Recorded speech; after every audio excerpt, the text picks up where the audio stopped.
Okay, so today I think it's the third session in regards to the four wisdoms, and today we go through the um, what's it? Um,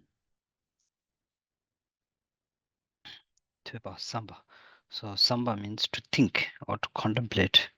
So we go today. I think most important part, the first part in regards to the three wisdom, because that is the part of what do you say, imprinting, and all of that, and to begin with your practice. So I think we covered Guru devotion, sort of covered Guru devotion, and on top of that, we also went through a few other important aspects of how to listen and the method of listening, and so from listening, we'll also cover chapters in regards to what are the teachings that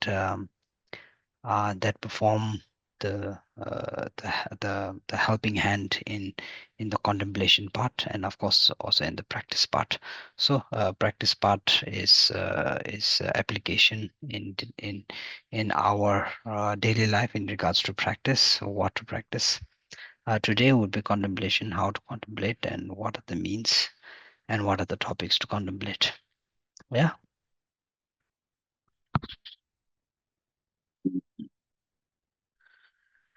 Okay.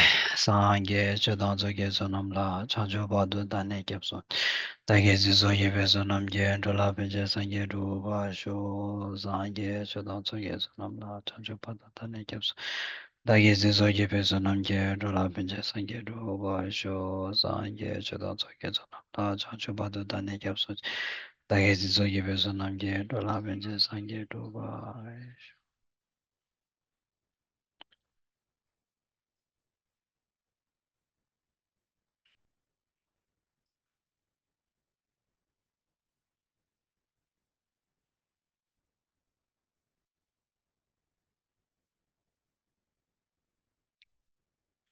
Mm. Mm.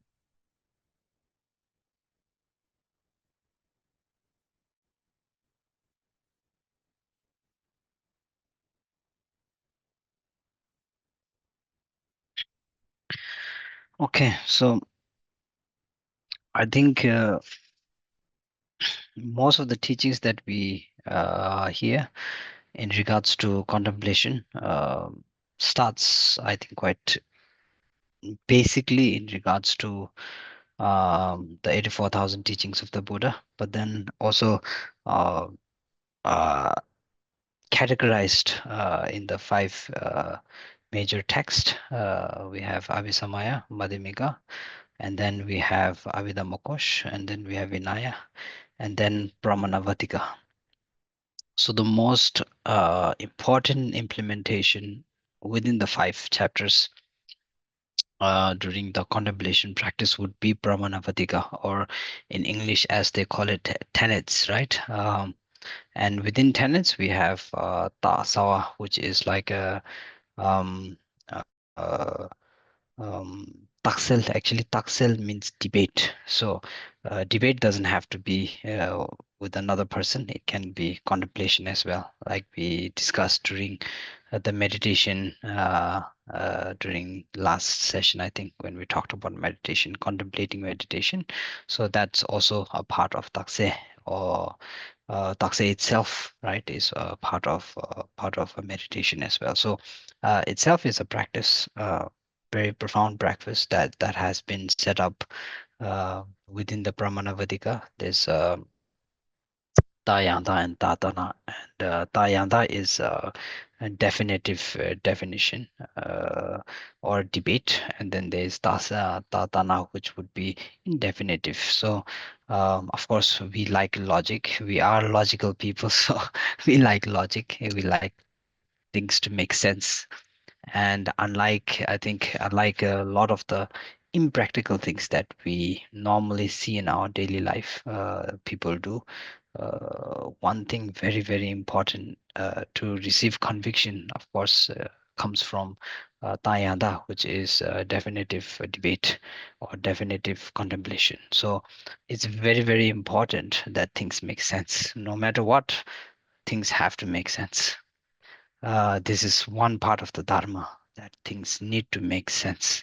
If things don't make sense, uh, then it's questionable, right? Whether we are doing the right thing or not, whether our methods are right or not, whether the teachings are right or not, whether the applications are right or not. So if there's no logic within it, if you don't have a good reason and you do something, then that becomes a problem. First of all, it becomes a problem for us. Long term, it can become a problem for us, and then of course within the spectrum, because the concept of dependent origination is very strong, and we do not exist. We exist coexistingly. We do not exist by our own self.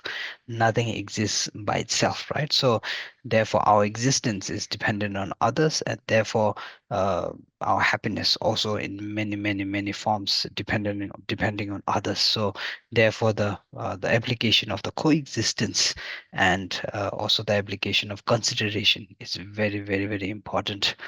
That's why things need to make sense, I think. So within this, I think today we will go through a lot of the chapters that we can contemplate on. I think most they would be general. Some of them would be very generally taught, like the Four Noble Truths, which is the basis of all practices and important contemplation method of things. When we go through the Four Noble Truths, one of the examples that we lay out the truth of suffering is like like sickness. And I think one thing about the Four Noble Truths is it can be applied everywhere. It's not just one place, it can be applied everywhere. Whether you are a doctor, whether you are a business person, whether you are a consultant, whether you are whatever you may be, whatever I think resource that you may be using, one implementation is the Four Noble Truths. The Four Noble Truths, of course, on a practice base, has been taught in regards to the practice of liberation through understanding suffering, samsara, and through understanding the path to liberation. And so, by practicing on the path, then achieving liberation. But you just replace, for example, if you have the truth of suffering, you just replace the truth of suffering with whatever it may be. So if you're a doctor, we have sickness. So the truth of sickness, and then we have what is it? The truth of Tungal Demba, Kunjung Demba. Kunjung is the cause. So then we have the cause of the sickness. So without understanding the cause of the sickness, you can't get rid of the sickness. I mean, of course, we do have momentary, uh, momentary medications, painkillers, and stuff like that. But momentary, another thing that we will come through is the different kinds of suffering, so different kinds of liberations as well. So momentary is not a method that we are seeking. Yeah, momentary, one of the problem is we are so stuck in the momentary thing that it becomes a problem later on. So anyway, so similar to that, we also have the concept of how to get rid of the sickness, and then we have the example of the doctor, and then we have the example of the nurses, and then we have the example of the application of the performance of the doctor or the nurses in order to get rid of the cause of the sickness from the root. So similarly, even if you're looking to make money, so same thing, the whole concept works in the same method. You prioritize something and then you research through, okay, what are the availabilities, what are the methods, what are the causes, and if you don't find the causes, or if you don't find the right conditions, then you say, okay, I'm unable to make money because of these conditions. So you try to negate the conditions that stop you from making money, and so on and so forth, and then you proceed under the path or the method to make money, and so on and so forth. So I think the application of the Four Noble Truth not just extends to the, of course, on a greater scope, greater scale, liberation from samsara, liberation from suffering of this life, liberation from ultimate suffering. These are the main, what do we say, long-term sort of thing. But short-term, worldly term, it can be applied in the same method. So exactly like that, I think every practice is very practical in that exact same format. So main thing is contemplating through those and figuring out, okay, what are the methods that help me the most, and what are the causes that I need to create, and what are the conditions that I need to create in order to get the results that I want, right? I think that would be the main concept. And in order to do that, we need contemplation, because if, like, just like I mentioned earlier, if things don't make sense, yeah, we are sensible creatures. If things don't make sense, then the whole order of how things work in regards to cause and effect, in regards to dependent origination, in regards to, to through the in regards to the concept of the view of emptiness, in regards to, true nature reality, it tends to sort of like mismatch with that. So that's why application of Brahmanavadika is extremely important in that sense. So today, of course, we can go through Brahmanavedika, but I don't think four sessions enough in regards to going through the Brahmanavedika. I'm sure I look forward to maybe next time where we can go deeper into Brahmanavedika and explore the tenets in a vast manner, so that the application, and I think um, Mary here, or who was it? Someone, Sheila, maybe Sheila requested in debate, sort of like a debate course. So that would be included in that as well. So I look forward to that. But today, I think we'll just go through the concepts and the views and the things that we can contemplate in regards to that. I think one of the first things to contemplate, of course, we need to understand the definition of the wisdom of contemplation. In regards to that, I think there are two things that are very, very important. Wisdom, what do we say, Sherab, is basically in Buddhism, it points down to the concept of the view of emptiness. So wisdom method pins down to the concept, not the concept, but the application of compassion. So wisdom, the method of wisdom and compassion coming together develops an experiential wisdom, we call it, right? So the bridge between what we have learned, the wisdom that we have learned, or the wisdom that we discussed in the earlier two sessions, which is the hearing part. So the learning part happens at the hearing part, because when we hear something, what happens? It leaves an imprint in the mind, and that imprint in the mind, implementing comes after the processing. So the processing part is the second one, which is the wisdom of contemplation. So I think the bridge between learned wisdom that we hear, that we learn, that we experience, we learn not just from people, but we learn from experience, we learn from all kinds of different methods in our life. So what we have learned, the wisdom of learned wisdom, the bridge between the learned wisdom and the experiential wisdom is connected process of deep reflection and analytical meditation, or analysis. Yeah, the process of analysis. Now that is, I think, what the wisdom of contemplation is. So uh, you need to know that there's a bridge between the learned wisdom and the experiential, or the application, the practice wisdom, the practical application. The bridge between those is the process of deep reflection and analytical meditation, right? So that is what wisdom of contemplation is. Um, One thing that is extremely important in regards to this is understanding that analytical meditation, or deep reflection, has the differences within the analytical analysis and the wisdom, and the, what we say, and the reflection happens within the mind, happens within you. We expect others to do things for us, and that's okay. That's not a problem. We expect others to clean for us, others to wash for us, others to do that, do these worldly things. Not a problem. But deep reflection, the main reason for deep reflection is for deep understanding, right? Uh, if we don't want deep understanding, then why deep reflection? So that's the concept, right? Same thing with analysis. If you don't want to understand something, then analysis is not important. So the part of analysis and reflection is in order to understand it, and that needs to happen within us. Someone else cannot do that for us. It seems like people can do it for us, and then they do that for us, and then they come out with a 10,000 page book, and then we need to read through all of that, so that end up at the same point where we started, right? We end up where we start. So uh, analysis has been done. It's not that it has not been done. There's 84,000 teachings of the Buddha, which consist of more than thousands and thousands of pages.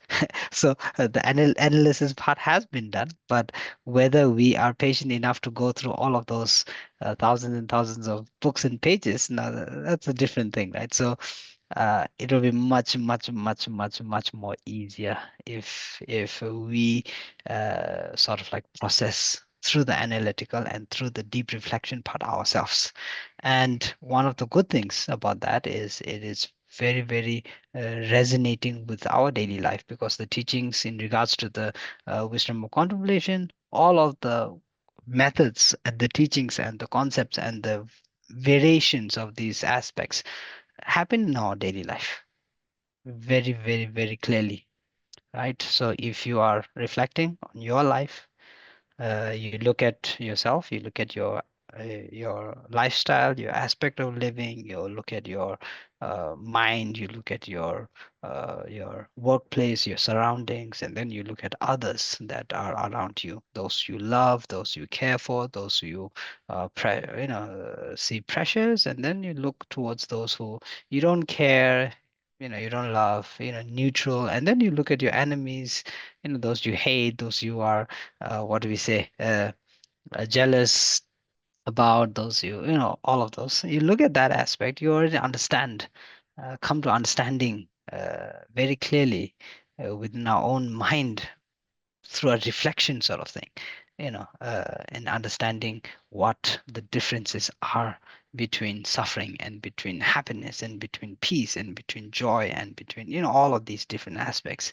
And through that, we contemplated, we see, okay, some people are more happy and some people are less happy, and some people, and then you say, okay, what are the applications, means, methods? Some people are happy, uh, but they don't care about others. So, some people are very, very happy at the beginning and very, very unhappy at the end.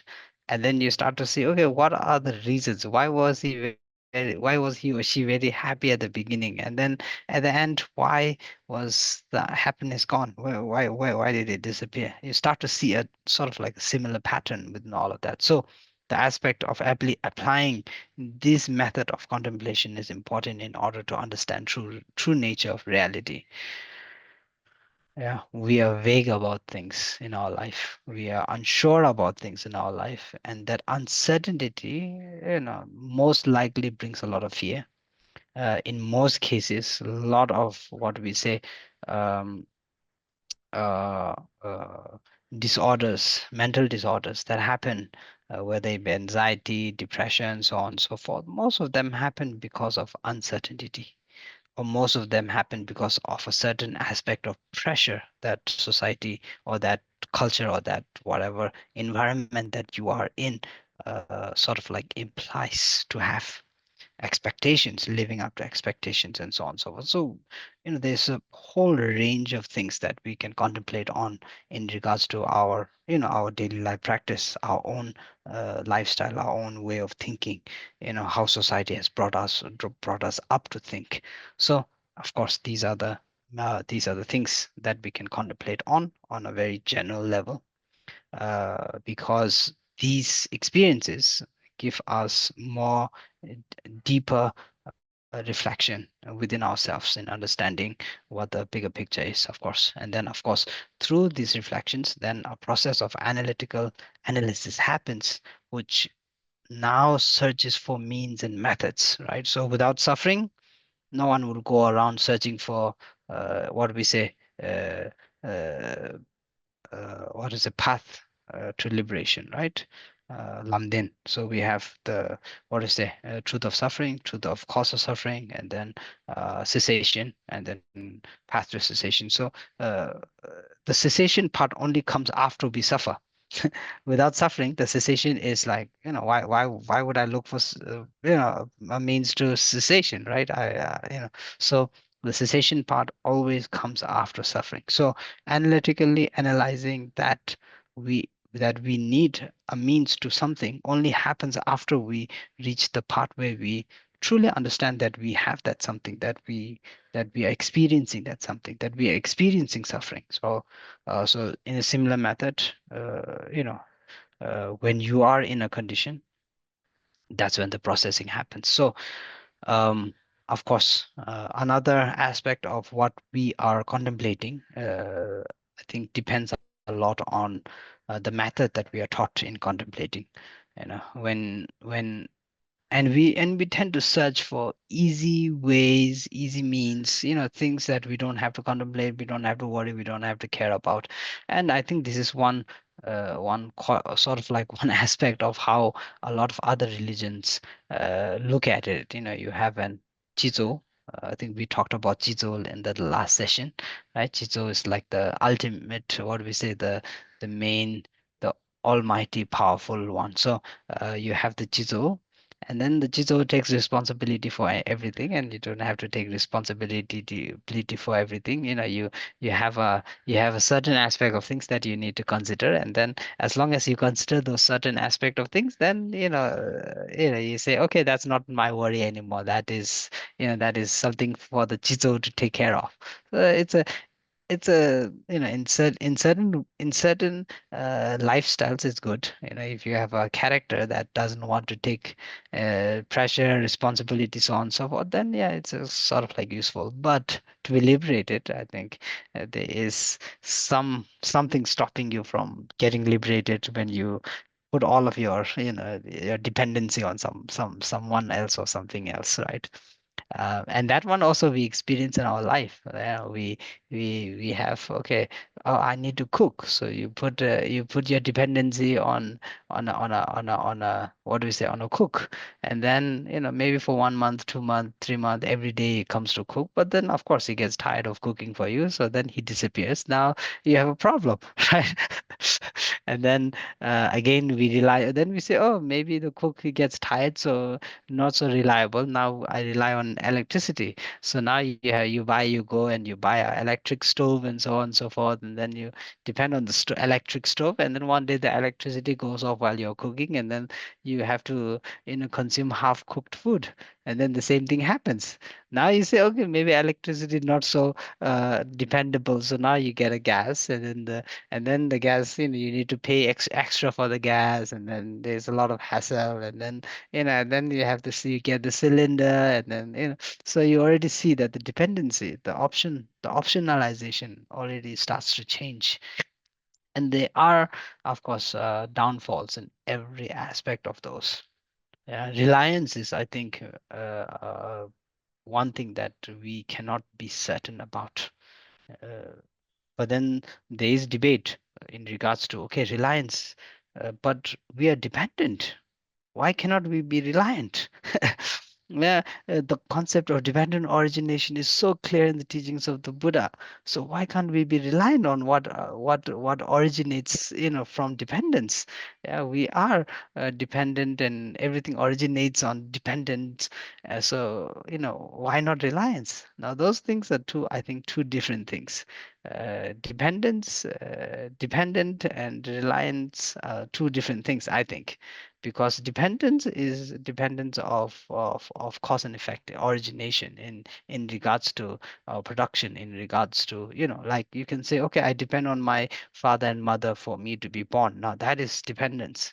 But then reliance is a different thing, right? The consistency, sort of consistent sort of thing. So there is sort of like I remember we debated on that once, and we got to the point where we said, there's a whole factor. One of the things is I think, consistency, dependence, reliance, the difference between those two. So anyway, coming back to the point, I think the method of contemplation works in that sense. So I think first I'll go through a lot of the topics that we are very uh, uh, what do we say, we know very well, that you have studied many times, and then maybe there are some topics that maybe that are a little bit new to you as well, um, and yeah, and we see what is there to be debated on, right? So first of all, I think we start with the five areas of contemplation, and these areas mostly are in regards to the truth of suffering. So first one is aging and death, I think. Um, yeah, so first one is aging and death. Second one is, of course, illness and health. And then we have what is a gain and loss, right? Gaining something and losing something. And then we have karma. Of course, karma is cause and effect, or action and its results. And then we have the nature of existence. um, Aging and death, I think a lot of people find this topic a little bit hard to contemplate on. And the reason they find it hard to contemplate on is, sometimes the truth, what do you say, the truth sucks or something like that, right? The truth, what is it? The truth is uh, hard to accept or something like that, we normally say. So, in regards to that, uh, sometimes. When you read the Lamrim, we say what is it? Death is certain, its time is uncertain, right? So the concept of death being certain, in some aspects, I think it has to do a lot with where you are able to focus on.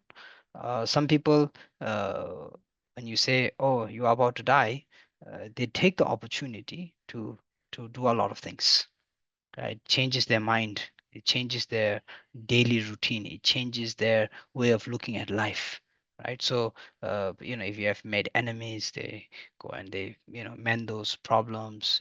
They rebuild their connection with their spouse, their family, their so on and so forth. They take the opportunity to make an impact on the world, and so on and so forth.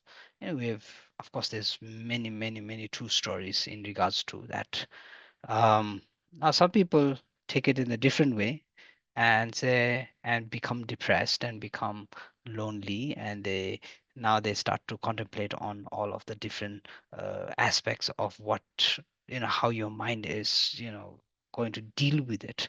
So there's, of course, two complete different ways that you can look at it. And of course, this looking at it comes from contemplation, of course.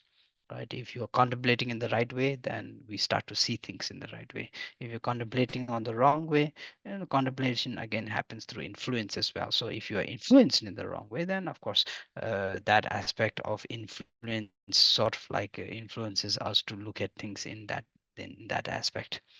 Then we have illness and health. um, One thing is that health is very important.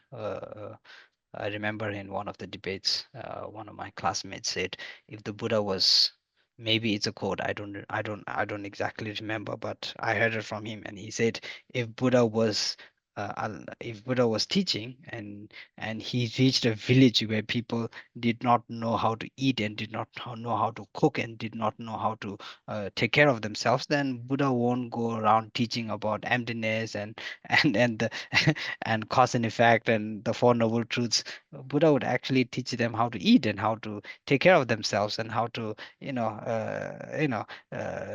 do we say, nurture themselves. So that is an important part of life itself, not just for existence, but then also for liberation, because we can use, and this is what we are doing right now, right? We're using this life in order to, we're using this body and this life in order to create the cause and conditions for the next life, or for liberation in the future. So it becomes important that we stay healthy, and we stay rigid in regards to our mind and our health, whether it be physical health, or whether it be what we say, mental health, right? So important part again, that not to not to worry too much on things that have passed, and to keep focus on things that have not passed and are yet to happen, because that's where we can make the biggest difference. If we start to contemplating too much on what already has happened, then we don't have a time machine. We can't we can't go back and change things. We can't expect things to change just by you know this is what another thing that His Holiness the Dalai Lama always says is, you can't sit there and say, oh, I wish, I wish, I wish, I wish, and it happens. It doesn't happen like that. If you say I wish, you say I wish once, and then you process in the method of making that wish coming true, right?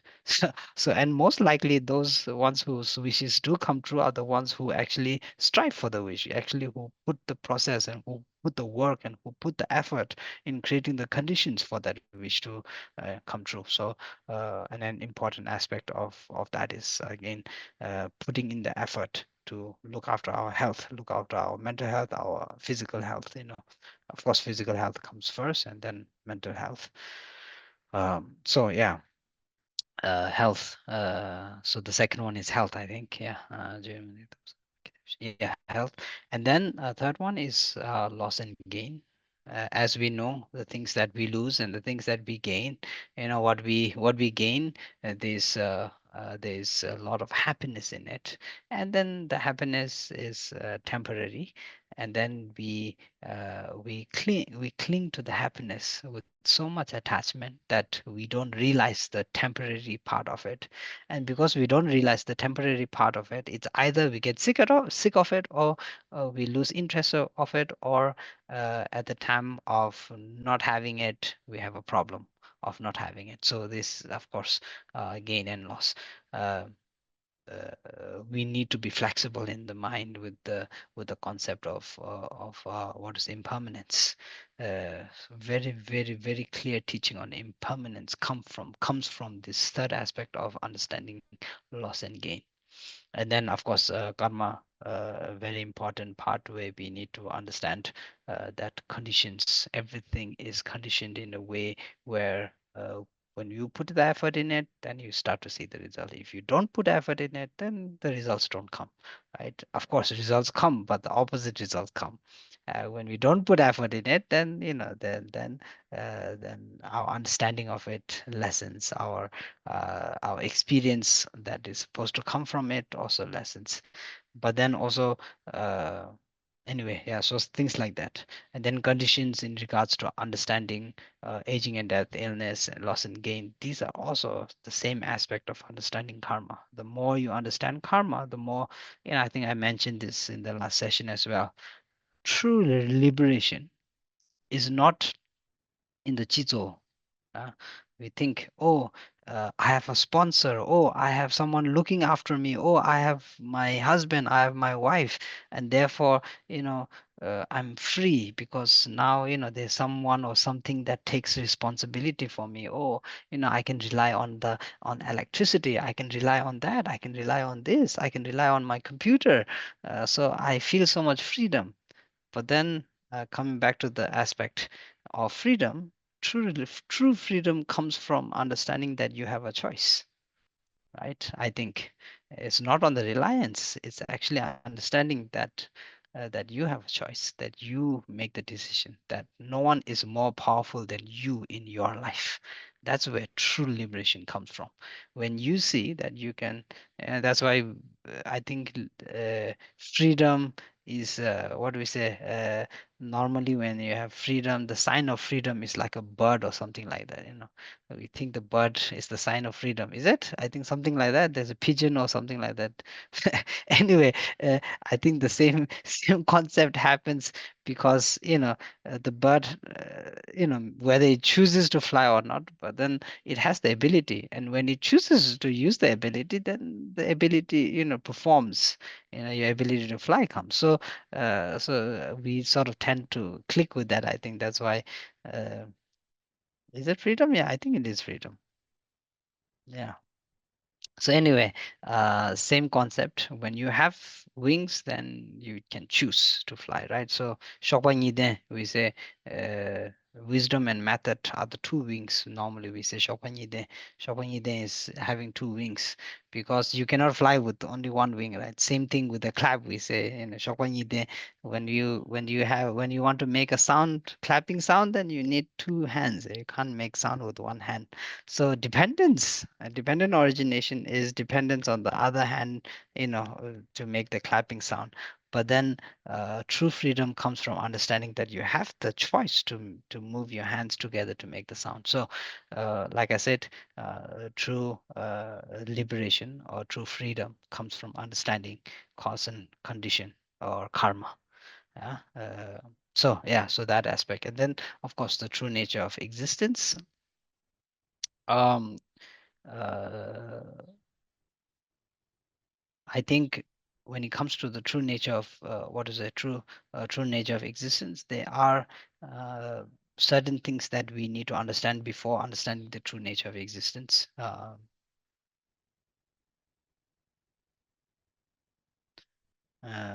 I think the first thing, of course, would be impermanence. Maybe just list down these things. Maybe can make some connection between those while you're meditating. So, in regards to understanding the true nature of existence, first thing I think always impermanence. Second thing, understanding what do we say, unsatisfaction, right? Unsatisfaction, and the third thing in understanding that is non-self, understanding that the conditional nature of all phenomena, seeing how all things arise and pass away, depending on the concept of karma, or dependent on the aspect of cause and effect, right? So that one. And then, of course, another thing is understanding the four noble truths, right? We have, of course, suffering, unsatisfaction is. Then we have um, craving, yeah, origin of suffering, dukkha, we say, right? So, craving, which is the origin of dukkha. Then cessation. Uh, Cessation of suffering, and then the path leading to cessation. So that in regards to that, and then of course we have the three characteristics. I always have a problem saying this characteristics, characteristics. So anyway, the three characteristics. Of course, impermanence again, one of them. Then unsatisfaction is, and then non-self. Then we have the four foundation of mindfulness. That is the process of learning true nature, inward nature, right? True inward nature. In regards to that, understanding the body. First thing, I think, understanding the body. Then understanding experience, or as we say in words, I think more experience, feeling sort of thing.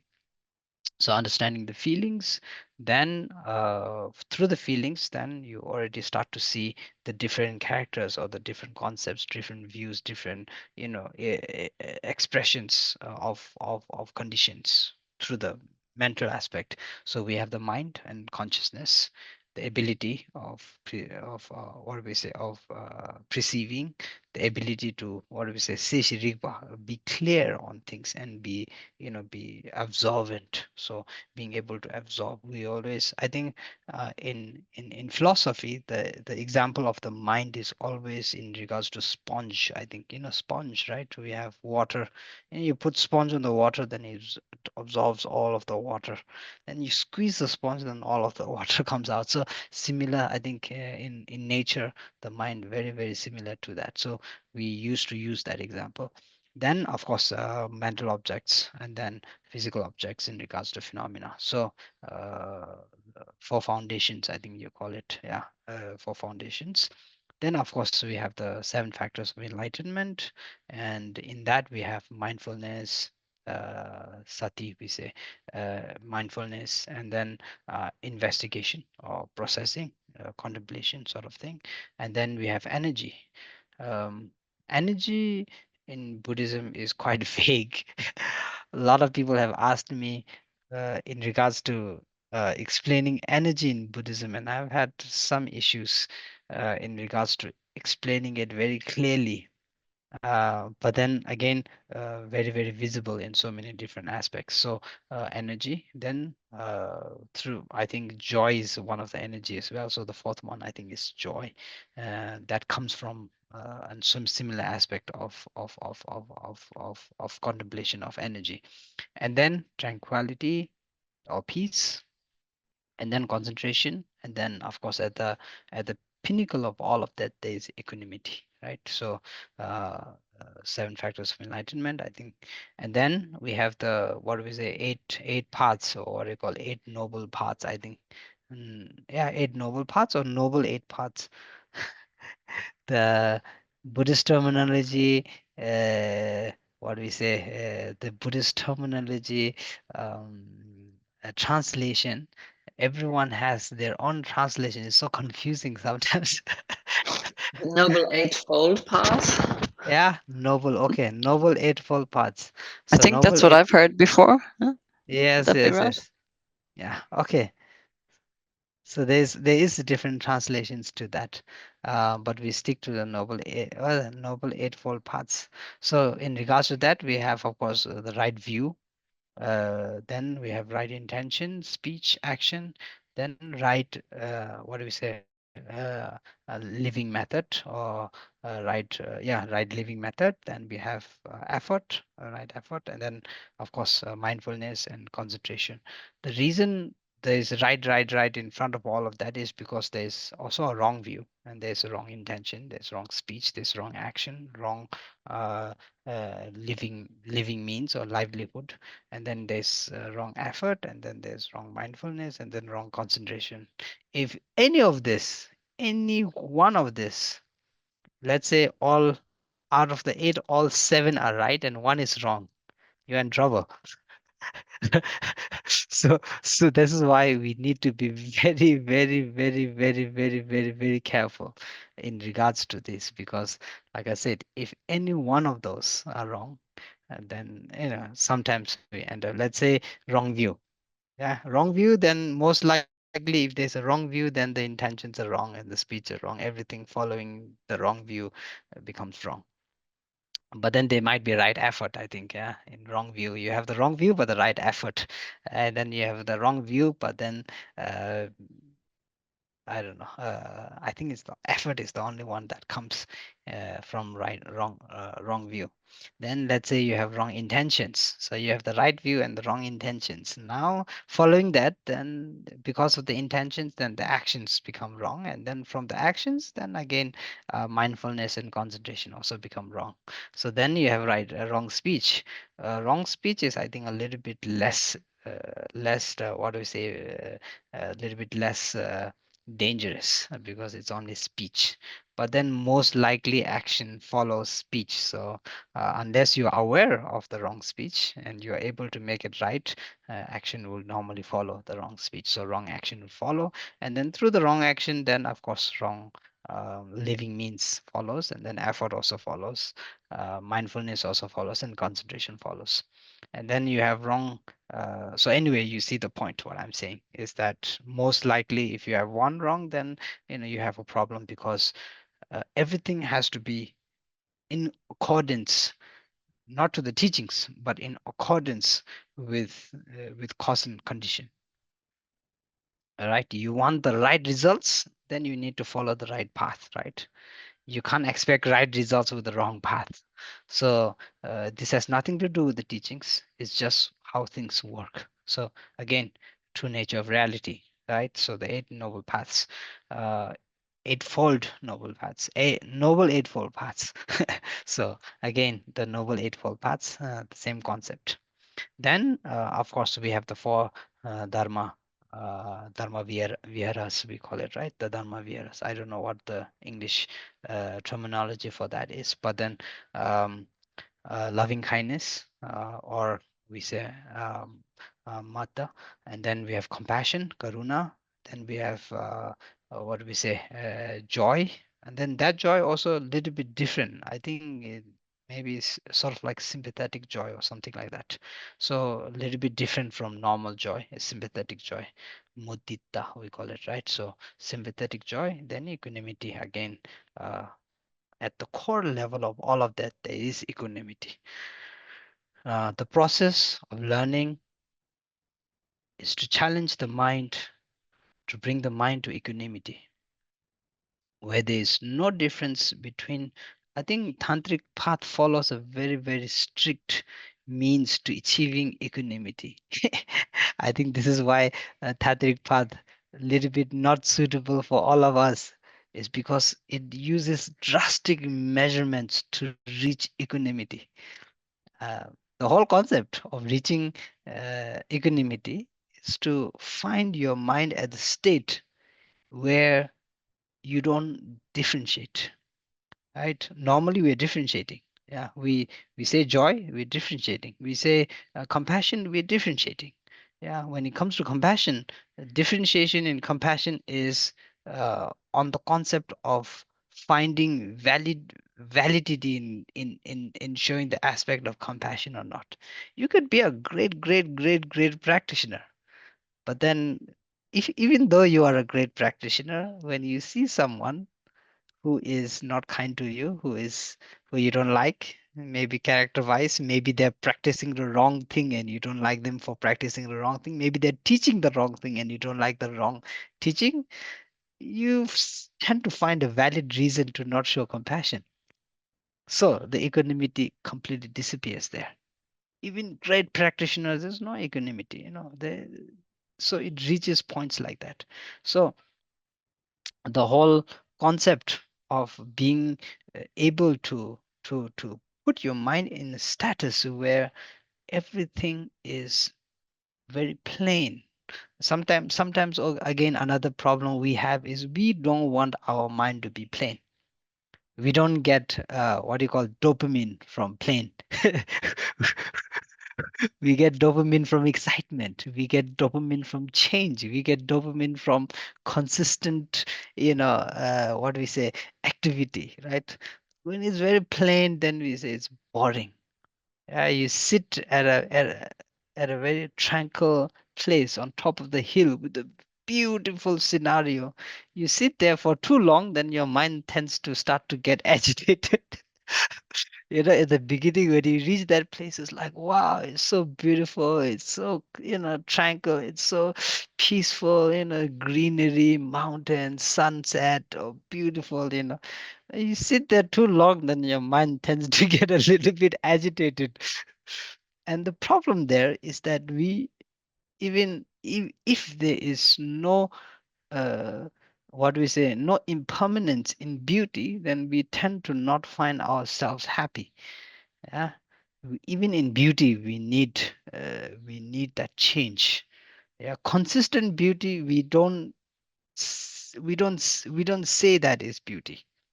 Yeah, we don't what do we say? We don't realize, we don't pinpoint that as beauty. Yeah, so that's why we need, nowadays, modern days, one day you need red fingernails, one day you need red lipstick, one day you need what is it, brown hair, one day you need black hair.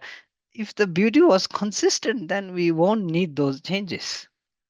Yeah, so beauty changes in that same format, right? And then same thing with the house. First time you build your house, you have a setup, you're okay with that for a few years, but then after that, that beautiful setup gets boring, so you need to start changing that as well, no? So you see, there's no equanimity in all of that. So the same concept, like I said, there's different ways of reaching equanimity, and of course these are all different methods of reaching equanimity, but then the concept of reaching equanimity, I think the tantric aspect is the drastic aspect. That's why sometimes it doesn't work for us. Anyway, just informative, something to think about, again, something to contemplate, more things to contemplate in regards to contemplation meditation. So equanimity, yeah. um, what are we going through? uh, equanimity. You are going through the Four Noble Truths, no? Four Or Dharma Dhamma Viras. Virya. Yeah, so the four Dharma Viras. Yeah, so equanimity at the end again. Then of course the five aggregates is where everything, the concept of compilation starts to happen, right? When we talk about aggregates. So the five aggregates, something to contemplate again. Form, in its true nature, form in its true nature is consistent of, I think, scientifically also, the method of compilation very, very, very, very similar to scientific research, right? Where, atoms, and where, what do we say, um, compounds come together to compound something. So I think one of the methods nowadays, scientists who study emptiness, they say, what is it? 90% of all form, because of the space between electrons and neutrons and so on and so on, are sort of like space sort of thing, right? So when you look at, so they use this method to prove the view of emptiness. I'm not exactly sure if that's actually how emptiness is proved, and how, the view of emptiness is applied. But I've read certain aspects where scientists have talked about, 90 or 80 something percent of the form, like this phone. They say, oh, is, the space between this phone, 80% of, I don't know the percentage, but some percentage of this phone is basically space, because it's electrons and neutrons going around in the space that makes the compounded object. But again, coming back to form, the compilation is very, very similar. Different atoms coming together, different neutrons coming together, and then different electrons coming together to condense different forms. And these forms also change in regards to, the change of atoms. So that is there inside the scriptures as well. So again, just informative, something that you can think about. Forms. Then we have feelings. Feelings, I think, feelings is normally studied in Buddhism. Is studied very clearly through the practice of reflection. So when you have, for example, when we study compassion, uh, uh, not compassion, when we study, what do we say, the supreme emotion, great compassion, then the methods to achieving great compassion is through the practice of reflection, because our ability to see things from what we experience is very clear, because that uh, sort of like solidifies our understanding of something. So today, if you feel a glass, it's like small children, I think, right? Small children, they don't know whether the glass can be, if I put hot water in the glass, whether the glass can be hot or not. But they experience once, and then it sticks to them. So next time they will go to hold the glass, that sort of like pops up, that memory sort of like pops up, and because that memory pops up, then even if there's cold water, they try to avoid holding or touching the glass. I If you have kids, maybe you have seen that. So experiential feelings, learning through feelings, is very, very clearly that our absorbent experience becomes much, much more clear and much, much more attentive when it comes to a personal experience. So this is why application of the method, mirror method, where you mirror your own feelings onto others, that gives you a very clear understanding of others, right? So developing great compassion, one of the method, dakshin yamje, exchanging oneself with others, we say, right? Yeah, dakshin yamje. Dakshin, dak means self, shen means others, and nyamje means mutually, or sort of equally. Nyamba means equal. So jeba means to exchange. So equal exchange of oneself with others. You already start to see a lot of different things. And in the West, we have this saying, right? What is it? In someone's shoes, or wearing someone's shoes, or something like that. Experiencing through someone's shoes, or something like that. So looking through someone's shoes, something like that. Um, so similar, very, very, very similar to that exact same concept, I think. The method of Dakshin Yamje, sorry, the method of Dakshin Yamje. So again, feelings, then perception, mind and mental factors, uh, gives a very clear understanding of what factors the minds into contemplation, what factors the minds into understanding, what factors the minds into feelings, what factors the mind into all of these different things, right? So happiness, there's always a very, very fine line, very clear fine line between, someone who's happy, what are the things that are conjoined and the result of happiness happening, and unhappiness, same thing, very fine line, clear but fine. Once it becomes one is becomes clear, then I think it's very easy to capture that fine line. But then until it's not clear, then it becomes a little bit of, oh, last time he did this and now he's happy, now maybe it's that, maybe it's this, a little bit of what we say confusion in regards to that. But again, coming back to the factors, there is a process of working things inside the mind. And one of the processes, again, Tesam Gusum, three, what do we say, the three wisdoms, application of the three wisdoms, becomes a very clear method of achieving that fine line. So, where were we? Five aggregates. Then we have yeah. So this is Simba. Yeah. So we have mental formation, and then of course consciousness. So the basis of all of this is coming through the concept of consciousness, right? Being conscious. Consciousness, I think, no difference from clear awareness. Uh, I think quite similar. I wouldn't say exact same thing, but very very similar. Conscious, yeah, being conscious and being clearly aware. Uh, uh, I think nowadays consciousness more used in the terms of being perceptive, yeah, being perceptive, where your ability to perform in regards to, in regards to what you see, in regards to the five, what do we say, the eye, what do we say, in regards to the five consciousnesses, the eye consciousness, the ear consciousness, the smell consciousness, the taste and the tactile consciousness. So anyway, coming back to the concept of these aggregates, again, contemplation of how these work within you, so that you start to see the process of how the mental factors start to work.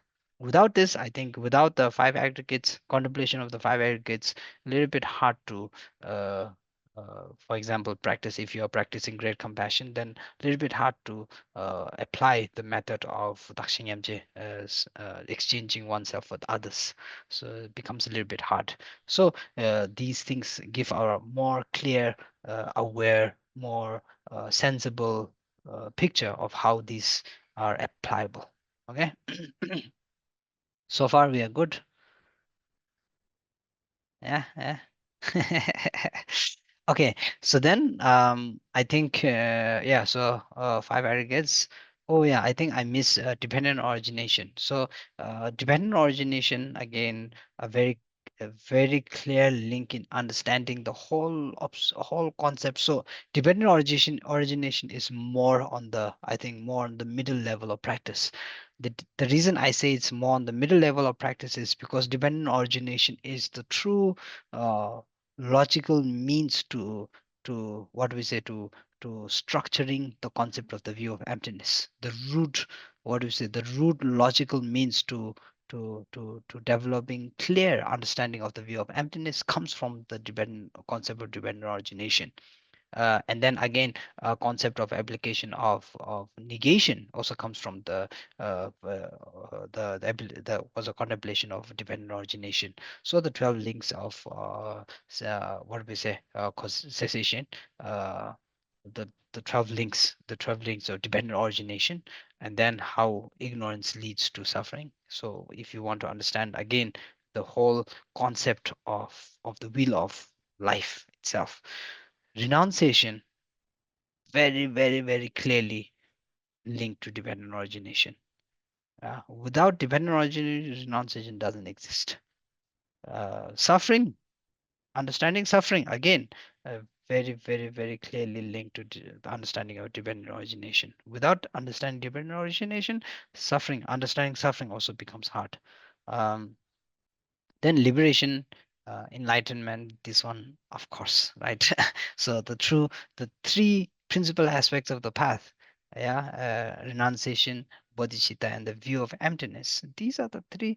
Renunciation becomes the first aspect of understanding, understanding nature in its own true reality, right? So therefore, emptiness, the view of emptiness, also relies on the concept of dependent origination. Then bodhicitta, once we have understand all that, then we need to develop true performance in liberating ourselves. So that then the method comes where bodhicitta becomes the true aspect of method.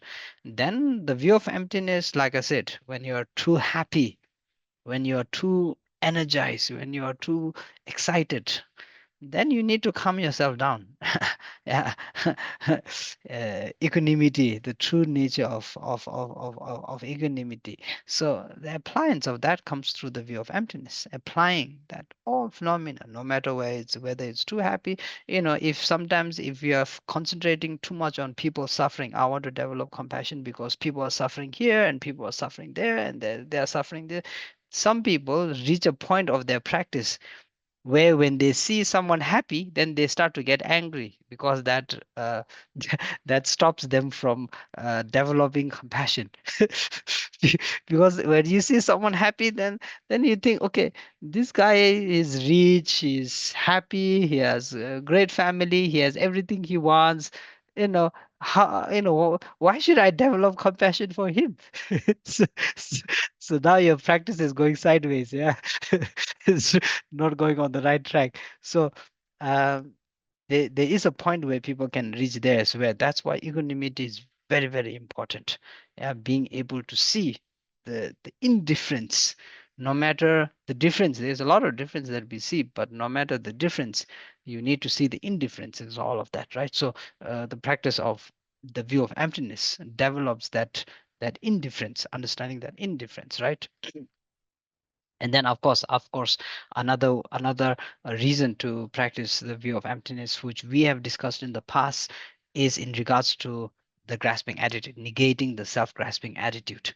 Again, negating the self-grasping attitude is not, oh, the self-grasping attitude is bad and it's that and it's this and therefore you need to negate it.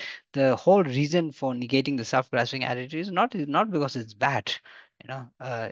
You can use the self-grasping attitude in a good way, in a logical way, in a sensible way, but it becomes an obstruction to liberation, and that's the reason why negating the self-grasping attitude becomes important. So I think a lot of Buddhist practitioners, I think another thing that has been taught a lot is to negate the self-grasping attitude. And when you say negate the self-grasping attitude, people think, oh, then the self-grasping attitude should be so bad. So then you think, oh, I need to let go of myself, I need to let go of let go of looking after myself, I need to let go of that. And it's a problem, then you get devoided of self-love, and when you get devoided of self-love, then that creates a big problem for yourself, whether it be mental, whether it be physical, whether then you avoid eating. Sometimes you avoid eating, you say, oh, people in Africa or people are here, people there, all over the world are hungry, and I'm gouging myself with food, so therefore I shouldn't eat. I think this process, is not the right process, right? It's good that you're able to think about people who are unable to eat and don't have food and don't have this and don't have that. Yes, but then limiting your performance because of that becomes an issue for liberation. So it's not the right method. So I don't know. Whether it's through influence or through teachings or through explanation, I don't know, but again, something that we need to be very clear of is that the grasping attitude itself is not the problem. It's liberation. Towards liberation, then it becomes a little bit of problem. Therefore the negating part becomes there. True self-love is important. Self-confidence is very, very important. A lot of practitioners, because of the concept of negating the grasping attitude, the self-grasping attitude, they completely let go of their, what do we say, confidence as well.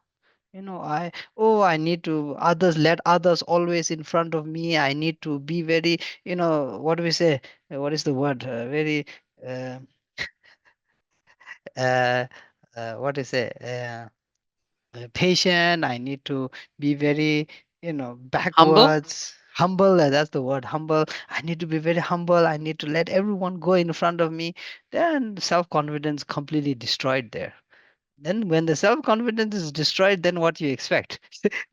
Then you have a big problem in your hands, right? You need to be confident when you want. If you want to achieve enlightenment, you need to be confident that you're going to achieve enlightenment, that you're able to perform, that you're able to sustain, that you are able to, reach the limit, the limitless limitations that you need to perform. Climb, reaching, what is it? Achieving enlightenment is like climbing a huge mountain. How are you going to climb Mount Everest without confidence? Yeah. So if you want to climb a huge mountain, you need a huge mountain of confidence. You need the equal amount of confidence. So you need to develop these things as well. So don't take the aspect of negating the self-cherishing view in the way where you overdo it, and then it becomes an obstacle for you. Yeah. And then of course a lot of the, what do we say, a lot of the problems that we face in our daily life in regards to mental issues, a lot of them comes from lack of confidence. Yeah. And we don't want to go through that process. So avoiding that. So these are things to contemplate, right? Not always everything is literal in the sense that we tend to see it. So okay, what is it? Dependent origination. Yeah. So yeah, that one. Then how understanding leads to liberation. So that whole process of understanding, how understanding leads to liberation, is the means again. Then we have the, of course, which we went through the last session. We have the ten paramitas, or what we say in English, perfectionist, the 10 perfectionist. Yeah, the 10 perfectionists. So we have, of course, in that we went through, no, we went through the six parameters. So we have generosity, morality, renunciation, wisdom, and wisdom. What is it? Shut up. Um, Sabah. Jimbatsulin Sobatsun to something stable meditation, and then of course a share of wisdom. So we went through those things. Now we have Taptop Malamishe, the four things at the end, the four parameters at the end, which are top, method, top, strength. Yeshe is like Yeshe is like the path, and then Malam is of course prayers. Yeah, so we have those four. Anyway, 10 parameters, and I think I don't have to go detailed in those because we already went through very detailed in those. The concept of the 10 parameters are are exceptional means, exceptional methods that you can use. That you can only concentrate on one of them. You don't have to concentrate on all 10 of them, and it can get you very, very, very far in your practice. So that's why it's called perfectionist, right? Perfections, the concept of it being the perfect method. So no matter what, you can't go wrong when you focus on those 10 methods. So of course the 10 parameters, and then another thing, death and impermanence, right? So that, I think, we concept of death we went through, certainty of death, uncertainty of time of the death, and and then through that understanding the certainty of death and uncertainty of the time, you understand what to say, what is truly important in life. Yeah, this is why I told you, if you have the right, if you are able to react in the right way when the doctor says, okay, you have 1 month to live, if you're able to react in the right way, then you can achieve amazing things in that 1 month, because now you start to see what is truly important in life. But then if you take it the wrong way and you look at it from the wrong perspective, then you get, maybe instead of having 1 month, now you only have 1 week, because mental stress, agitation, mental, what we say, weight has a physical effect, and then that physical effect sort of displays in so many different ways. So we have I think I did give you an example where I have a friend who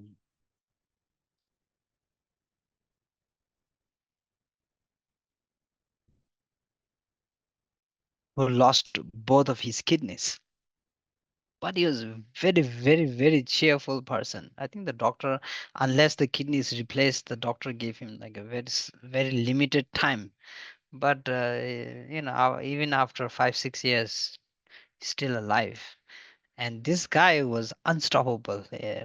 He had to go for what, dialysis, blood dialysis or something like that for the 3 times a week, and his nerve here was swollen, so they couldn't use the nerve here. Now they had to use the nerve over here. Then this became swollen. Then here, you know, and he was very thin, like skin and bones, but he was unstoppable. And so the concept of how you react to these things also has a huge effect on your health, and of course your life expectancy, right?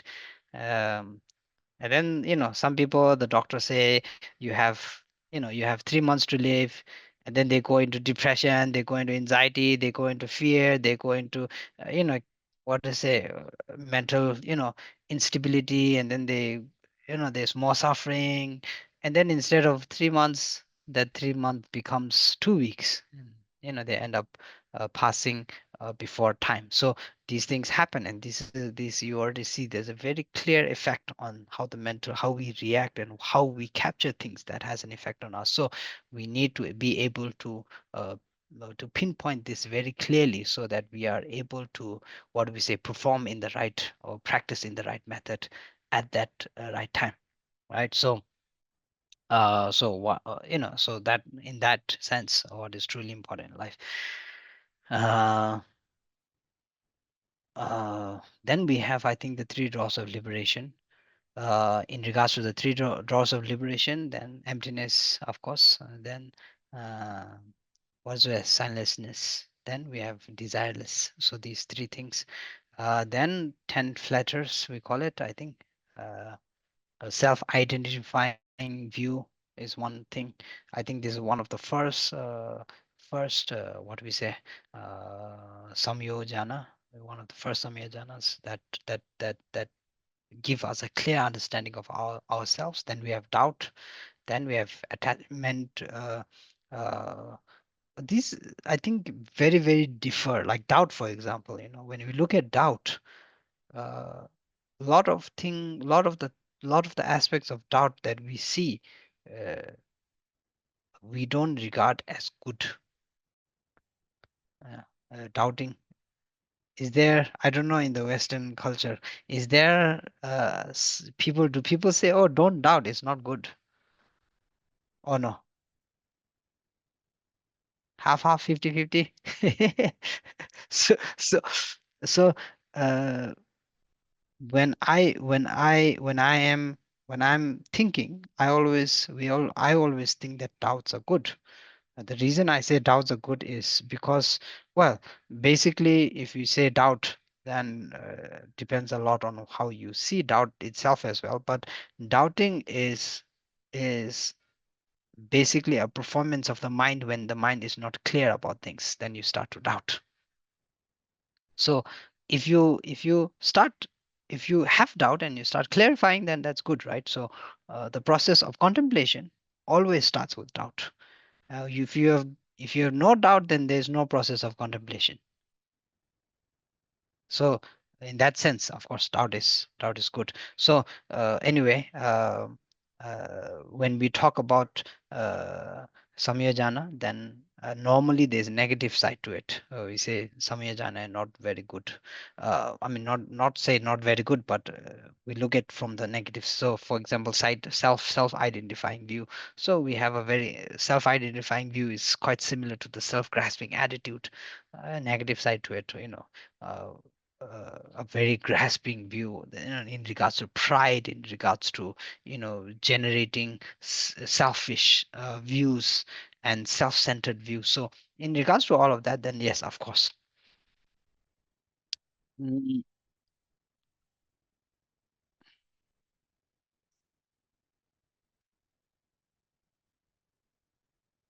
so yeah, so that's yeah, that can be a problem. Then doubt, of course, certain amount of doubt. If there's no contemplation, if you leave doubt at doubt, then that's a problem. Again, doubt is sort of like a sign where you need where you have doubt. You say, okay, it's time for me to contemplate, process, and see if it's good or bad or right or wrong, and that's where doubt becomes useful. Yeah. Then we have attachment to rites and rituals, I think. Yeah. The Vajrayana, in some aspect, I think a very, very strong influence from what do we say, from Hinduism and from Burn culture. Very, very, very strong influence. And I think the one good thing about Buddhism is because Buddhism is very flexible. It gets influenced in different cultures. You go to Japan, you start to see a different kind of Buddhist. You go to Taiwan, you see a different kind of Buddhist. You go to China, you start to see Shaolin Kung Fu Buddhist. You go to India, you start to see, more what do you say, Siddhatic Buddhist. And then you go to Tibet, you have more red colored vibes where is very similar to the Bon culture. And so you go to Mongolia, I mean every you go to Thailand, you see Vinaya being the true aspect of the principal aspects of the path. So you go through these different cultures, see different Buddhism change. Um, but then these are all influence, right? Within the 84,000 teachings of the Buddha, or within the five tenets, or within what has been taught, within what has been not just taught but what has been performed and discussed within the Nalanda tradition. That is very clearly what sincerely or what aspectedly came from the teachings of the Buddha himself. So that's where we are focused on, that's what is important, that's where we rely on, and that's what we are practicing. It's not the traditional cultural aspect of Buddhism. So sometimes I do have some problems in regards to culture and tradition, and I'm not very keen about uh, living up to culture, living up to tradition, keeping tradition alive. I mean, of course, if you have your own tradition and your culture, it's important to keep it alive. But then I don't resonate that with Buddhism. Yeah, Buddhism is very, very clear in regards to that. So I don't resonate too much with that. Anyway, this one came from rituals and rites and rituals. So one of the things about ritual is a lot of the ritualistic parts within whether it be Tantrayana or whether it be Vajrayana, it comes from different traditions and cultures. And then I've also seen practitioners being so engrossed in rituals and rites that contemplation no more makes sense to them.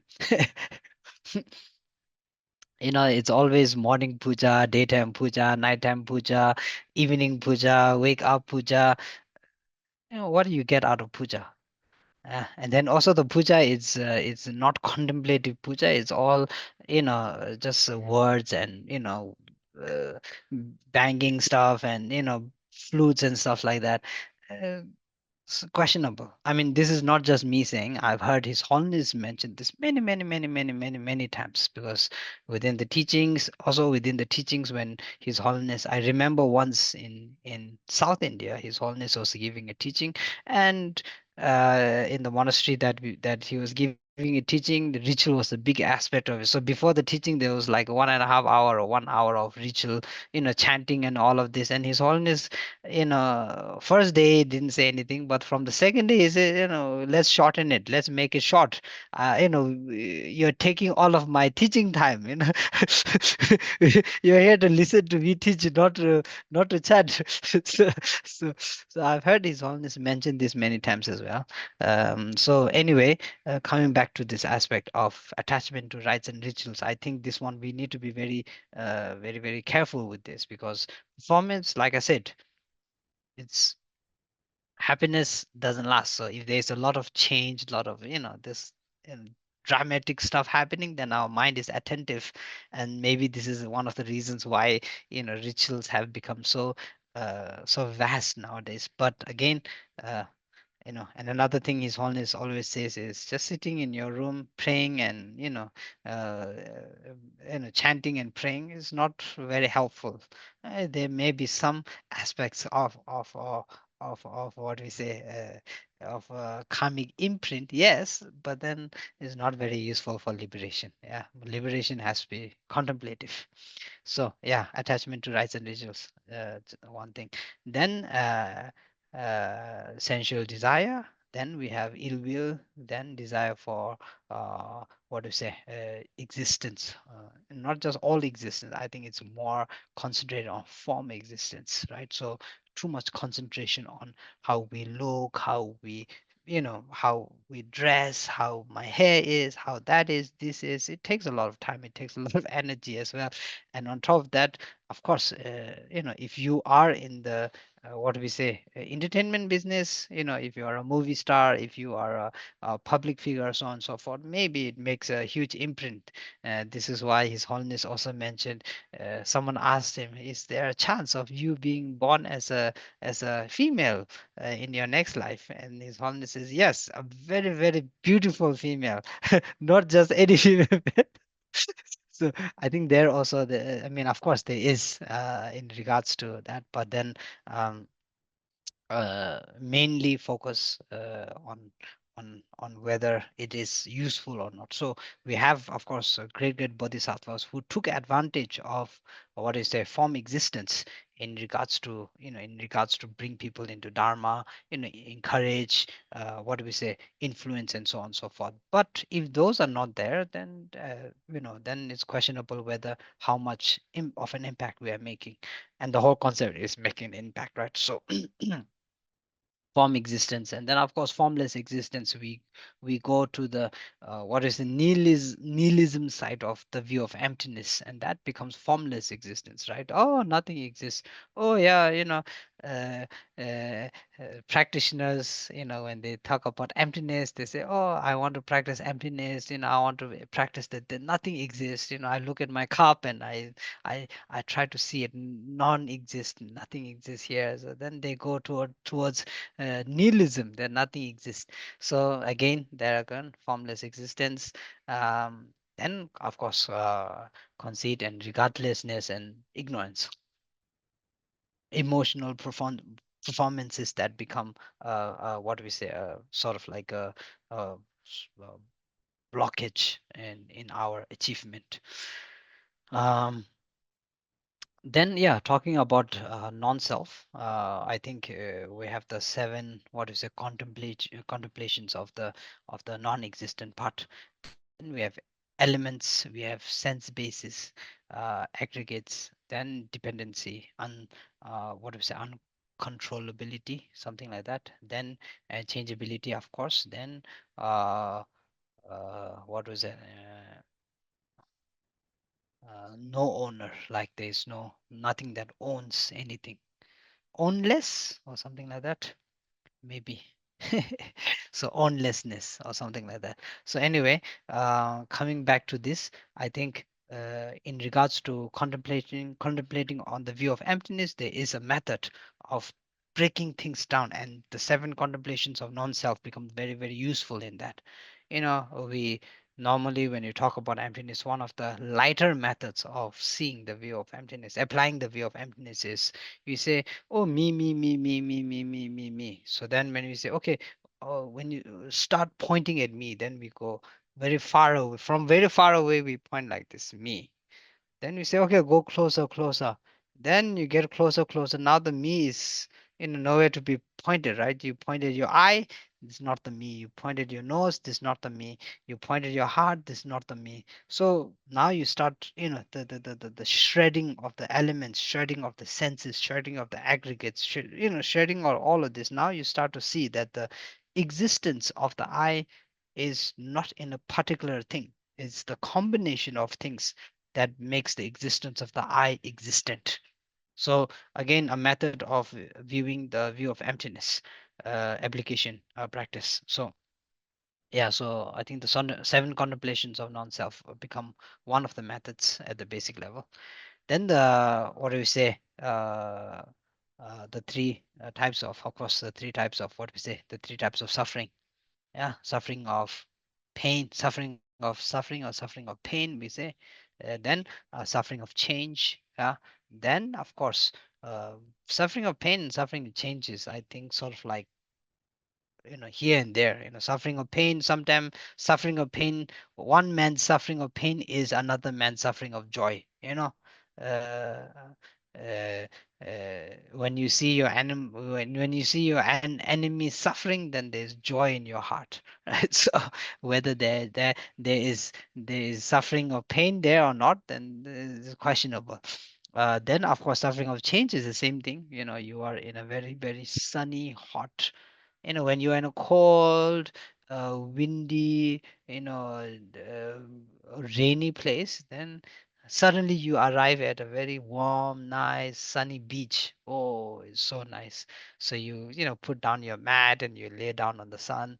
But then after a few hours, you can start to get sunburn, and your skin starts to sting, and your skin starts to get red, blemishes and stuff like that. Then you have a problem. So then you don't want that. You want this, the thing you had. So now you're looking for cold, rainy, like, snow, that sort of thing. So again, that is again questionable whether that is true suffering or not. Now, suffering of what do we say, conditional existence, or kyabadujigitunga, which is suffering that exists in all levels of existence. um, that is true suffering, right? Is the suffering of inability to escape the wheel of what do you say, the wheel of life. That is true suffering. Yeah. So this one, no one, existence in everyone. So like I said, if you're trying to meditate on suffering of suffering on other suffering, dakshinyamje, and you come to your enemy, and then you think, you come to your rich, what do we say, successful, uh, amazing looking enemy, then jealousy is there, then then nothing to feel compassionate about, then all of this, then suffering of conditional existence becomes one of them to meditate on. No matter how beautiful, no matter how rich, no matter how successful, you know, conditional existence is, we're in the same place. Maybe conditionally, when it comes to conditional existence, even worse, because he or she is using up a lot of their, what do we say, savings in regards to karma, right? Good karmic savings. So maybe even worse than us. So if you can start contemplating in that sense, you start to see that there's a difference in the in the what do we say, conditional existence, and there's a similarity in the conditional existence. So developing compassion becomes easier. So of course, the three types of suffering becomes an important aspect of contemplation. Then how our mind reacts to other things, state of the mind, concentration, was the expanding state of the mind. Then contemplation, was the contemplation on suppressed and unsuppressed states. Yeah. uh, then of course, concentration on the concentrated and unconcentrated states of the mind. Awareness, whether it's aware or whether it's not aware, whether it's able or whether it's not able. So this is one thing I think I mentioned many times. Uh, As a practitioner, you need limitations. You need limit, and you need, what are the two things? One is limitations, and the other one is uh, ability. Yeah. Do you remember me mentioning limitation and ability? So these things are very, very important. And to one of the things that you can do in order to understand your own limitations and your own ability is to concentrate on constructed and expanded states of your mind, suppressed and unsuppressed states of your mind, uh, concentrated and unconcentrated states of your mind, and liberated and unliberated states of your mind. Yeah, so this is, I think, the four, what we call the four stages of the mind that you can contemplate on in regards to understanding limitation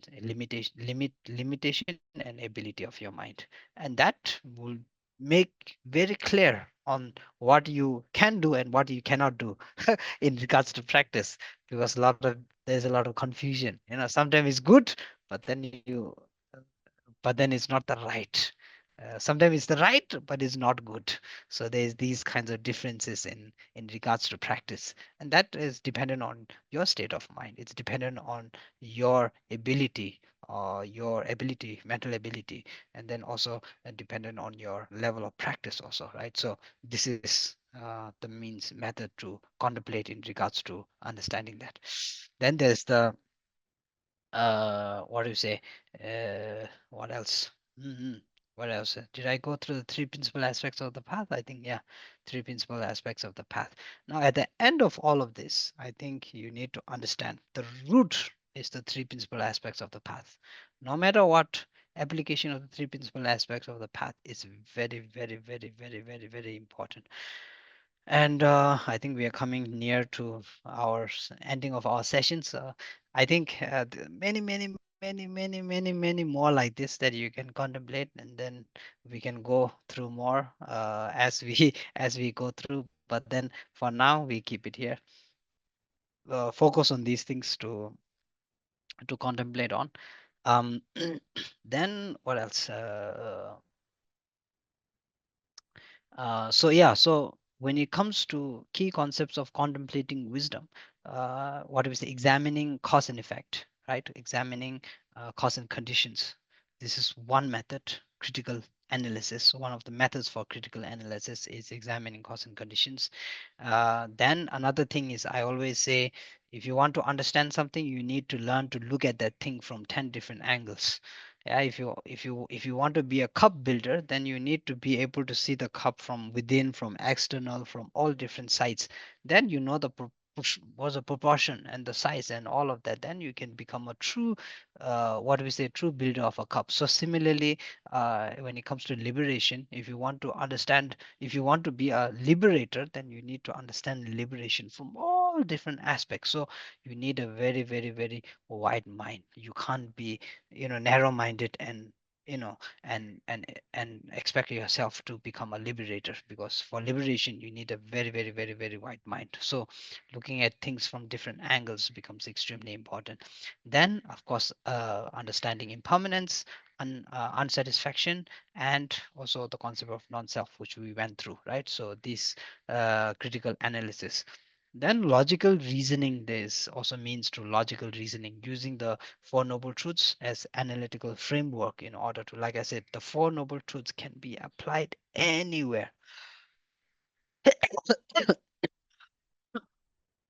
So any aspect of life that you want to perform the analytical aspect of Four Noble Truths can be applied. Whether you're a teacher, whether you be a doctor, whether you be a meditator, whether you be a contemplator, whether you be a constructor, whatever you may be, whatever aspect of application of the Dharma you want to use in, you contemplate through the method of the Four Noble, what do you say, the Four Noble Paths, right? The Four Noble Truths. You start to see the reasoning is very, very, very easy, very, very applicable. You can't go wrong in any kind of application, and it's very usable in the same method. And then of course, applying dependent origination, that which we discussed on. Dependent origination becomes the a core uh, a core, what do we say, foundation to understand at the ultimate state, core foundation to understand the true nature of reality in its own sense. Then of course, dependent origination also a concept in understanding the view of emptiness. And then again, application understanding suffering, like not suffering like change, suffering and suffering of change, but true suffering, suffering of the cyclic existence. Mm. So many things, dependent origination uh, becomes the core foundation of what is a contemplation. And all of these can be done, I think, through uh, you can do testing through what is it, personal experience. Yeah, like I mentioned, personal experience is one of the best methods to apply what is a contemplation, to apply logic, to apply means, methods, in order to get the foundation of understanding. Then method of course, another other methods of contemplation is through questioning, through doubting. That's where doubt becomes useful, through doubting and through questioning. Now, that's a very, very, very, very clear method of developing contemplation, and this is, I think, encouraged in Buddhism, right? This is the method that the Buddha taught in. I think I mentioned last time that if you every single teaching, when you first open, it starts with a question. It starts with a doubt. It doesn't start with Buddha claiming this and Buddha claiming that. It always starts with a doubt and a question. So that one, and then through doubt and question comes reflection. Um, so the second, of course, would be what we say reflections, right? Reflecting on the questions and the doubts and the answers that you receive, then connecting concepts of real life situations. Yeah, then same thing as I mentioned earlier, testing against personal experience. Yeah, reflecting, then connecting, those same thing. um, same as what we say, application also in real life.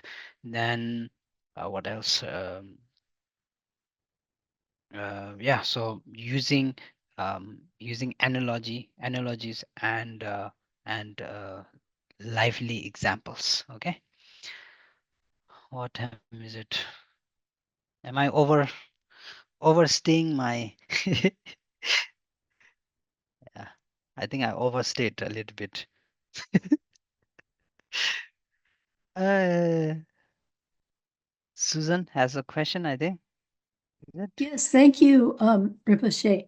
Um, I have a question on equanimity. It's so hard to achieve that, or even really to understand it. And when I'm thinking of it as you defined it or explained it, as a state of no differentiation, how is Yes. it possible the mind could ever get to that? Because it seems to me instinctive that we are, as humans, as animals, we differentiate between danger and safety. Unless you go into nihilism and say it doesn't matter if we're in danger or safe, nothing matters. How Mm. how do I understand it as no differentiation? So equanimity, I think there's different levels of understanding equanimity. um, I think the first level of understanding equanimity is that um, what do we say, is in the state of being able to. I think the first level of equanimity comes internally, state of mind. Yeah. So uh, let's say, for example, calmness is equanimity. When you are calm, yeah, last time I mentioned, your mind is like the sea. So when it's rough, then nothing can exist within the sea, right? Boats cannot float on top, animal cannot exist within. So first level of equanimity is, I think, calmness of the mind. And this is where your practice of equanimity starts, is by calming your mind. I think this is a very, very good method. The second level of equanimity is through understanding, and there I think is where the little bit of issues like this do come. But understanding is not application, right? So the second level of equanimity is understanding, not applying. Application of equanimity comes, I think, in the different stages, is different levels of extreme methods. And I think that has to do a lot with the state of the mind as well. So you have fear, of course, you have fear, but then when you have a good reason, then you overcome the fear. So if I give you an example or something to meditate on, think about Buddha when he sacrificed his body to the five what do we say, five lion cubs and the lion. So just think about it. Why would he do this? Fear, I'm sure fear was there, right? Sacrificing yourself is not easy. Cutting yourself up is not easy. So I'm sure fear is there. And I think the story is quite intense. This is why tantric practice, I mean, this is why equanimity at that stage becomes quite intense, and we need our mind to be ready for that, and that's where limitation and what we say and what is the other one, ability and limitation comes into play, because the ability and limitations that we have are in no what do we say, in no what you cannot compare, in no comparison with the with the limitation and ability of someone with a bodhicitta mind. So this is why there's different levels in practice also. Um, of course, for me, I would never be able to in this body, in this life, in this form. I'll be never I don't think I can cut myself up and feed a lioness. My own body is unimaginable. Right. Forget about feeding lioness, even living. I think I mentioned last time, when I look at when I experience Kyabje Lama Thupten Zoba Rinpoche's way of life, his way of living, his way of thinking, I cannot live up to it. There's no matching to it. I think I told you the story where I stayed with Rinpoche in Amravati. After 3 days, I think at most, I was flat. No more energy. I needed sleep. My eyes were drowsy. My ability is not in concentration with Rinpoche. There's no matching there. So this is why practice always, you need to find your own level of practice, right? So a very good question. And I would say at the higher stages where you have developed great compassion, where your mind, just imagine your mind coming to a state where nothing matters but others. Yeah, this is the state of the bodhisattva mind. There the fear for the self sort of like decreases, maybe not completely disappeared, but decreases, because the self-grasping attitude also decreases, the self-attachment also decreases. The only reason why there is fear right now is because there's a lot of attachment for the self-grasping, and there's a lot of attachment towards the body and towards the form, and towards, even though we don't know that our body, even though we know that our body is made out of blood and guts and bones and pus and poop and all of that within ourselves, all of the things that we are disgusted with.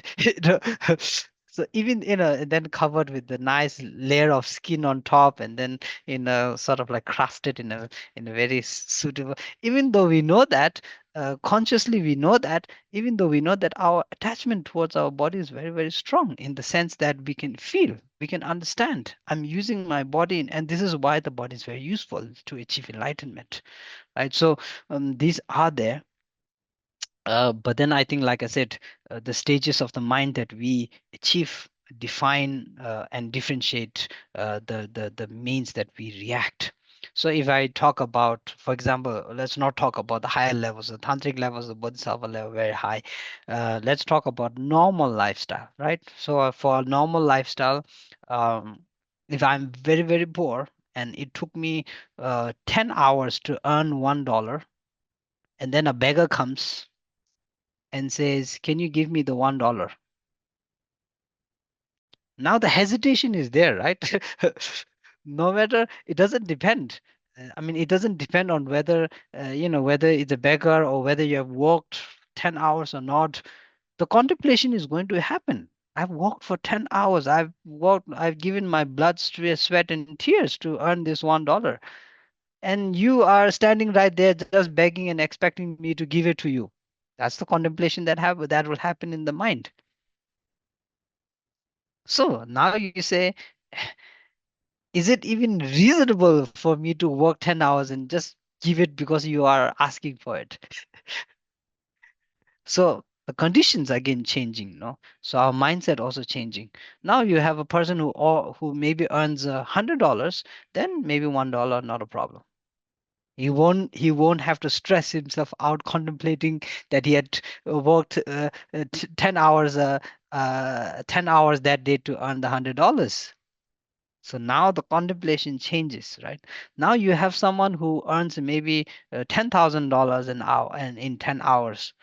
For that person, maybe he would be throwing, $1 notes like this on the street, like, yeah, because for him now the validation of that note is completely different. So even you see, even in our own stages, how our mind is reacting because it's the reaction, because what you are talking about is the reaction, right? The fear, how, ability, why, sort of thing. So it's the reaction. So the reaction differentiates based on our ability in that sense. So you have the ability to earn $10,000 an hour, throwing around $1 is nothing for you. And you have a limitation, of course. You say, okay, out of the $10,000, $1,000, I will enjoy myself. So then you throw around $1 notes of $1,000. Then you reach 9,000. Now you start to concentrate. Now your mind starts to change a little bit. Now, oh, I need to be more careful how I'm using my money. Yeah. Now that same guy reaches to $100. Now he's very, very protective. Now he's not going to be throwing around, and he's going to be contemplating. So the same person, you already start to see that the same person in different stages, the mind works in different levels. Yeah. If you had $10,000, you are the same person. You have the beggar asking you for $1. You can give very easily. Now you use up all you had. Now you are the person who had the $10,000, and now you're at your last $1. Now you have to think a lot, lot things to contemplate about. So now the $1 harder to get. So just as an example of our own experience, I think our mind stages of our mind changes in different conditions, and this is what makes the difference in in practice also. So in practical application, as someone who has a body, who experiences pain, and who doesn't have, I mean, who tries to who's trying to develop compassion and trying to develop renunciation and trying to develop the bodhicitta and trying to develop the view of emptiness, is not easy to, to throw away our body like that. And of course the confidence is also because we have a lot of doubt, so the confidence is also not there. We need a lot of questions answered, right? So how are you expect how do you expect yourself to give up your body without asking questions with all of these doubts? So we have that, and it's very, very understandable. You need to see that it's understandable and it works in that way. This is how it works. So coming back to equanimity, I think the first stage of equanimity, as long as you are practicing at the beginning level, as long as you're practicing calmness, calming your mind down to a stage where it's stable to process things, that's already a very, very clear sign of development in equanimity. The second stage of equanimity is, like I said, contemplation, the application of ability to contemplate what is more important, what is less important.